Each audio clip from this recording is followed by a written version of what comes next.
दोस्तों, आप में से बहुत सारे लोगों ने पॉलिटिकल साइंस पढ़ा होगा, लोकसभा के बारे में पढ़ा होगा। लोकसभा की मेंबरशिप आप लोग जानते होंगे, 545 सीटें होती हैं लोकसभा में, जिनमें से 2 सीटें होती हैं एंग्लो इंडियन कम्युनिटी की। अब ये एंग्लो इंडियन कम्युनिटी होती क्या है, इनका कॉन्सेप्ट आया कहां से, और सिर्फ यही कम्युनिटी क्यों नॉमिनेट की जाती है देश के राष्ट्रपति के द्वारा। तो आज हम इसी मुद्दे पर बात करेंगे कि एंग्लो इंडियन कम्युनिटी होती क्या है, मतलब इनका जन्म कहां से हुआ, ये कॉन्सेप्ट आया कहां से। निकल पड़ते हैं आज के सफर पर। दोस्तों, अगर आप आर्टिकल 366 सबसेक्शन 2 पढ़ेंगे भारत के संविधान का, तो उसमें एंग्लो इंडियन कम्युनिटी को डिफाइन किया गया है कि someone who lives in India and whose father or a male ancestor is of European descent, कि कोई इंसान है, कोई नागरिक है, हिंदुस्तान में रहता है, हिंदुस्तान में नौकरी करता है, मगर उसके फादर या उसके मतलब कि वो जो वंश होती है, फादर के फादर, फादर के फादर के फादर, मतलब उसके पिता, उसके दादा या दादा के दादा, जिनको परदादा कहते हैं, कोई भी यूरोपियन डिसेंट का हो, मतलब यूरोपियन डिसेंट का मतलब यूरोप में पैदा हुआ हो। तो यहां पर यूरोपियन डिसेंट का मतलब है ब्रिटेन, ठीक है। तो मेनली एंग्लो इंडियन कम्युनिटी या Anglo Indian under article 366 subsection 2 उस पर्सन को कहा जाता है जो रहता हिंदुस्तान में है, इंडियन ओरिजिन का है, काम करता हिंदुस्तान में है, मगर उसके फादर या उसके एंसेस्टर में से कोई भी यूरोपियन डिसेंट का रहा हो, ब्रिटेन का रहा हो, उसे कहते हैं एंग्लो इंडियन कम्युनिटी। और ये जो एंग्लो इंडियन वर्ड है, ये जो एंग्लो इंडियन वर्ड है, ये वर्ड हिंदुस्तान की देन नहीं है, ये भी अंग्रेजों की देन है। Under the government of India act 1935, वहां पे अंग्रेजों ने सबसे पहले ये डिफाइन किया था, a person whose father or any of whose other male progenitors in the male line is or was of European descent but who is a native of India, ठीक है। उसे क्या कहा जाएगा, एंग्लो इंडियन कहा जाएगा, और उसे ही एंग्लो इंडियन कहा जाता है अंडर आर्टिकल 366 सबसेक्शन 2।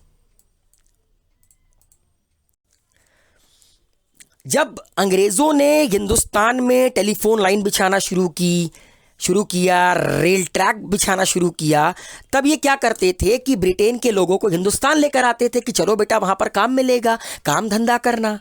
वो यहां पर आते थे, मतलब लड़कियां यहां की पसंद आ जाए, शादी करते थे, यहीं बस जाते थे। अब उनके बच्चे पैदा होते थे हिंदुस्तान में, अब उनके बच्चे पैदा होते थे हिंदुस्तान में।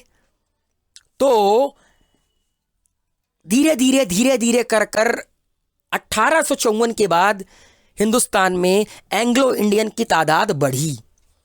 इसीलिए जो largest number of Anglo Indian families हैं वो रेलवे से रिलेटेड हैं, और एंग्लो इंडियन परिवार से जो लोग बिलोंग करते हैं ना, उनको अभी भी, या वो खुद को रेलवे चिल्ड्रन कहते हैं। 1876 में इस कम्युनिटी ने अपना एक ऑर्गेनाइजेशन बनाया जिसका नाम था the all India Anglo Indian association, और इस ऑर्गेनाइजेशन के एक बड़े ही फेमस प्रेसिडेंट थे जिनका नाम था फ्रैंक एंथनी, जो हिंदुस्तान के जबलपुर में पैदा हुए, मध्य प्रदेश में।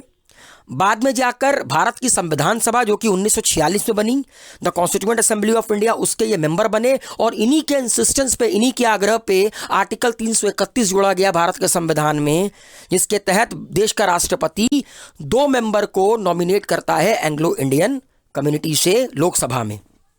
तो ये इन्हीं की देन है, किनकी, फ्रैंक एंथनी की।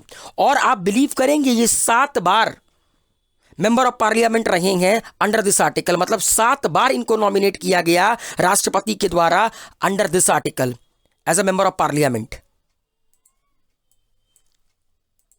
ये जो स्क्रीन पर आपको नजर आ रहे हैं यही फ्रैंक एंथनी है। अब बात करेंगे कि एंग्लो इंडियन पार्लियामेंट में और लेजिस्लेटिव असेंबली में इनका मतलब इनकी मेंबरशिप क्या है, क्या काम है, इसके बारे में देखिए। टोटल अभी 545 सीटें हैं लोकसभा में। अब अगर मैं इन 545 सीटों का ब्रेकडाउन करूं, 530 सीटें स्टेट्स को रिप्रेजेंट करती हैं, 13 सीटें यूनियन टेरिटरी को रिप्रेजेंट करती हैं और 2 सीटें एंग्लो इंडियन कम्युनिटी के लोगों को बिलोंग करती हैं, जिनको नॉमिनेट करता है अंडर आर्टिकल 331 हमारे देश का राष्ट्रपति। लेकिन देखिए, एक बात इसमें आपको और बताना चाहता हूं, बहुत ही अच्छी बात इसमें लिखी हुई है। If in the total 543 seats no member of the Anglo Indian community is elected, मान लीजिए कि 543 सीटें हैं, अभी 2 सीटें हटा दीजिए एंग्लो इंडियन की, 543 सीटों में किसी भी सीट पर कोई एंग्लो इंडियन कैंडिडेट जीतकर नहीं आया,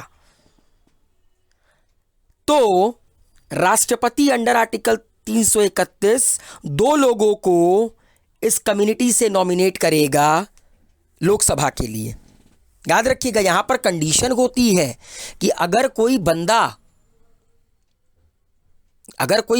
या अगर कोई बंदी, इफ अ पर्सन, वो इन 543 सीटों में जो कि स्टेट और यूनियन टेरिटरी को बिलोंग करते हैं, उनसे चुनाव लड़ता है, ठीक है, किसी भी एक सीट से जीत कर आ जाता है ना, तब ऐसा नहीं है कि फिर प्रेसिडेंट नॉमिनेट करेगा, क्योंकि 2 एंग्लो इंडियन बंदे चाहिए जो मिल गए इलेक्शन के थ्रू, तो फिर जरूरत क्या है नॉमिनेट करने की।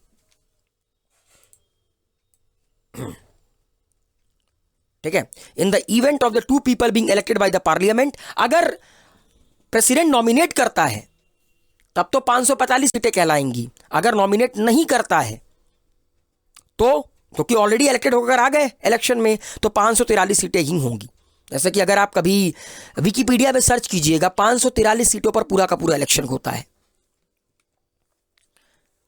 और यही सेम चीज वर्क करती है अंडर आर्टिकल 333 स्टेट की लेजिस्लेटिव असेंबली में, जहां पर गवर्नर के पास यह पावर होता है कि किसी एक बंदे को वो नॉमिनेट करेगा एंग्लो इंडियन कम्युनिटी के रिप्रेजेंटेटिव के तौर पर। लेकिन अगर कोई एक बंदा उस स्टेट लेजिस्लेटिव असेंबली के इलेक्शन में जीत कर आ चुका है किसी पर्टिकुलर सीट से, तब नॉमिनेट नहीं करेगा।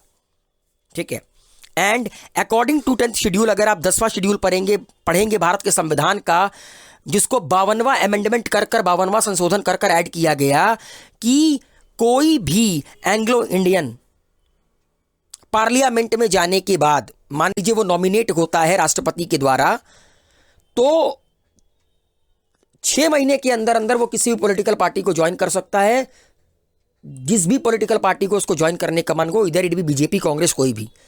ठीक है, और अगर एक बार वो किसी पार्टी को ज्वाइन कर लिया तो उसको पार्टी के विप के अकॉर्डिंग, पार्टी के रूल्स एंड रेगुलेशन के अकॉर्डिंग काम करना पड़ेगा, अपनी मनमर्जी नहीं चला सकता। एंग्लो इंडियन कम्युनिटी के मेंबर जो कि नॉमिनेट होते हैं या जो जाते हैं पार्लियामेंट में, उनके पास वो सारी पावर होती है जो कि एक नॉर्मल मेंबर ऑफ पार्लियामेंट के पास होती है। मगर हाँ, प्रेसिडेंट के इलेक्शन में ये पार्टिसिपेट नहीं कर सकते, भले ही प्रेसिडेंट की इंपीचमेंट में इनको बुलाया जाता है, मगर प्रेसिडेंट के इलेक्शन जो कि इलेक्टोरल कॉलेज के थ्रू होता है, उसमें ये पार्टिसिपेट नहीं कर सकते।